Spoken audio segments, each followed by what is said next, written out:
Hi, Yeah. thank you very much for coming to have a cup of tea with Anne-Marie today.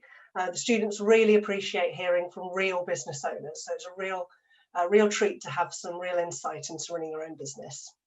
Can you just introduce yourselves to the students and give a little background into kind of what your education and training was prior to your own shop? Do you want to start? Hi everyone, my name is Zahid Dirani. I came to this country 20 years ago, and that's when I started off with my education in college, in a college, and then I went further to pursue a degree in business administration, and then I did my master's in marketing. And then 7 years back, we decided to move to Birmingham to start off of a fresh life and a new chapter, because we have two daughters. When I moved here, I got a job with Jaguar Land Rover in the media section, whereby I used to look after the configurator for the Range Rover Sport. I was responsible for 25 markets, across the globe. It was a very challenging, it was a very pressured job. I really used to enjoy it, because it challenged me every day. And within the 2.5 years, I achieved a lot, in terms of networks, in terms of experience, in terms of knowing the company. So yeah, there's quite a bit I achieved. But knowing my background and as a family, back in Tanzania, we are we are entrepreneurs. So that's where we get it from. Like, my dad, my family, they are business people. Her family is business minded, as business. They are business people as well. So that's what we had this spark that we could do something here in terms of business. So back in 2016, we started off working from home. That's when I used to work at Jaguar Land Rover. And so you were doing this alongside your full-time jobs? Yes. This one was on the side. We started really small scale, nothing serious, but we were quite fortunate that we have platforms like Instagram, Facebook, which are free. So that really helped us get our business off the ground. So then it all started getting serious in we gave it 2 years, and then in 2018 we took up a shop. And here we are in 2020. We have a shop. We have a small another like a unit where we store all our goods. We trade on. We have a independent website. We trade on eBay. We trade on Etsy. We trade on WhatsApp. We trade on Instagram, Facebook. We have a shop as well. So yeah, things things are going in the right direction for us. However, we have the corona challenges, so that kind of putting us behind with the way we wanted to be in terms of targets and stuff. But yeah. So did you have most of your business coming online, or most of your business coming through the shop prior to COVID? I would say 50-50. Okay. So it did impact quite significantly then. Yes, it did. Yeah. So in terms of COVID, we are taking a newer approach where we are trying to shift everything online. Just to make it viable for us and the customers to be able to provide that service and to be able to sustain, because we don't know how how further on will this challenge be. And how, so you have quite a good degree and masters to go into your own business. How has your education supported the success of your business? So especially with my master's degree in marketing, it's helped me a lot with you know, getting the message directly to customers. The 4 P's they call it. It's the 4 P's or the 6 P's or whatever. We've applied that model very effectively. So we don't beat around the bush when it comes to marketing wise or strategy wise. We are very robust. We are very direct to the consumer.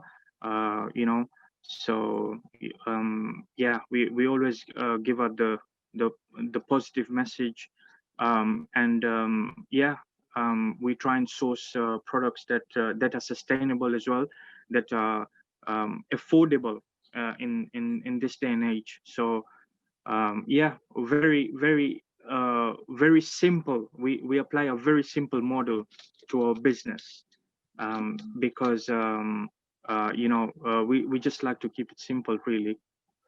So yeah, customers appreciate that too, I bet. Yeah, absolutely, yeah.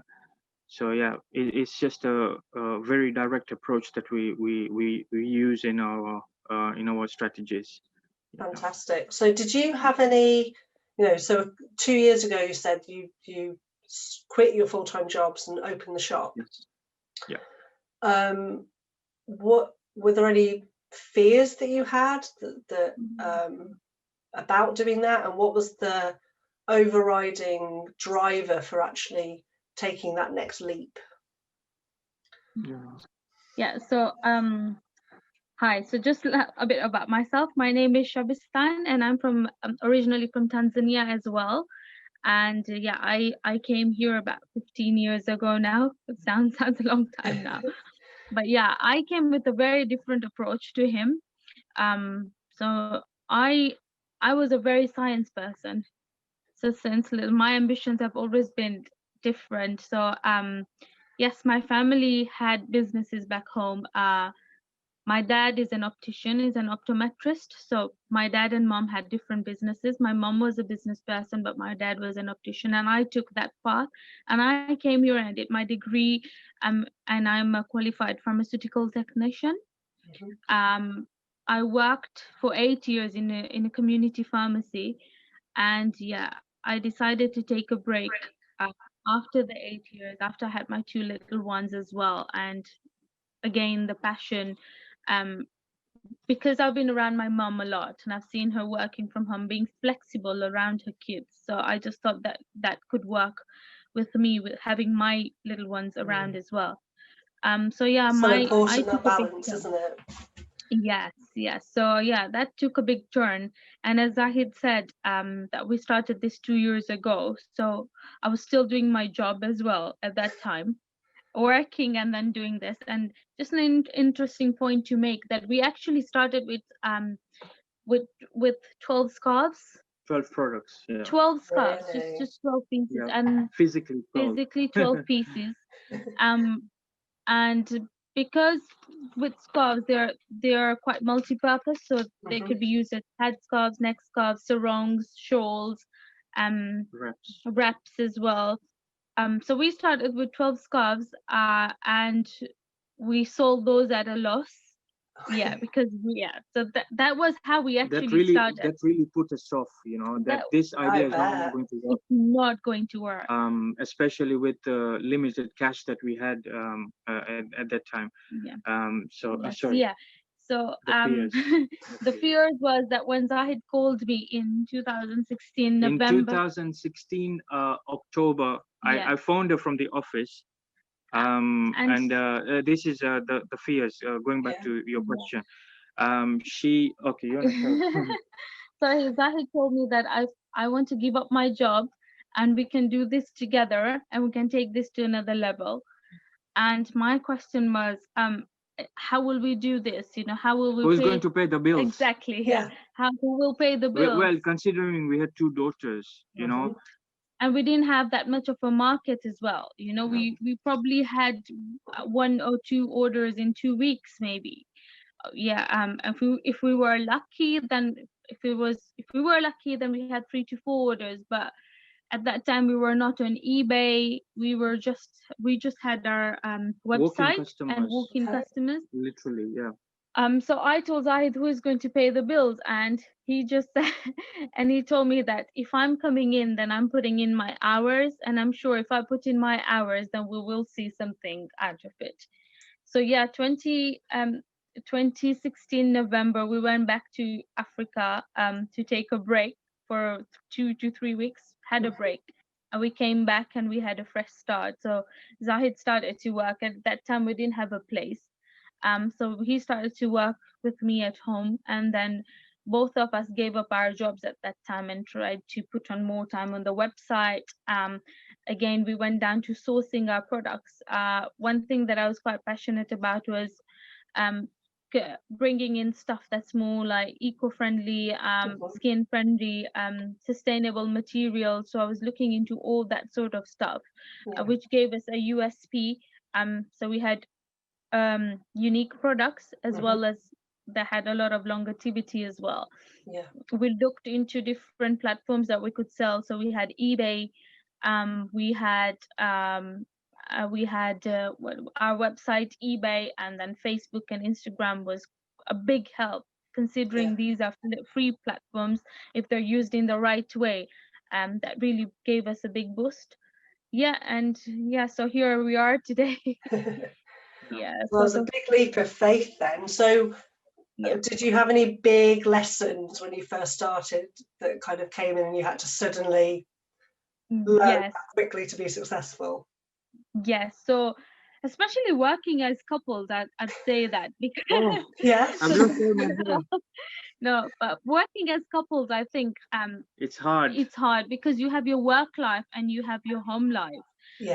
So a lot of things that I would say that if I look back and say that I don't want to make that mistake again, is see, when you start working from home, there wasn't that discipline of time, because the bigger other fear is that when you have a salary coming into your account, you know that at the end of the month I've got my salary coming in. I am working from 9 to 5, and then I have my salary coming in. With us, we used to wake up every day thinking that we need to make the sales in order to survive, in order to provide for our children. And this is what we always wanted, that we need to work for ourselves, rather than relying on anybody. So just doing this. So that was a fear that we used to wake up with. And I think that sometimes led to us not being disciplined with our own family life. So we used to work till very late. I remember my kids had to, I remember they had delays in their dinner times. They used to get cranky. I used to accept customers because I didn't want to lose a sale at a time that was not right. So maybe clashing with my So if I look back now and I think, oh, how did I do it? Maybe this is one thing that I tell everybody, that it's very, very important to keep your home life. And however hard it feels, it can cause a lot of anxiety as well, thinking that if I lose that. But I think it's very, very important to be strict about timing, so you have your home life and you have your work life. Strong boundaries. And, we've pulled through it. I mean, I would say a lot of business people out there, or anyone starting their ventures, will always say that the beginning is tough, and it is tough. But the word is that never give up, because if you are passionate about something, you will get all sorts of negativity. All the negatives will hit you in life, being it you have a relationship breakdown, financially, you just have to hang in there. And if you have a strong bond with your partner, despite the differences or arguments or the fights you have, at the end of the day, you need to pull through and just come to the table and say, look, we need this for ourselves, we need this for our children, we need this as a life. So you kind of make a goal and say, you know what, we'll do anything to achieve that. Yeah, that's really good advice, just to keep that long-term goal in mind, because there are going to be moments in the way, planned and unplanned, and everyone obviously is dealing with COVID that's come in. So I guess to close off then, to bring back into COVID, what lessons did you learn from the first lockdown that you're now applying to this one? Are you going to do what you did before, or are you kind of altering how you approached it? We are going to go more. So in the first one, we were obviously, we didn't know what was going to happen or what to expect.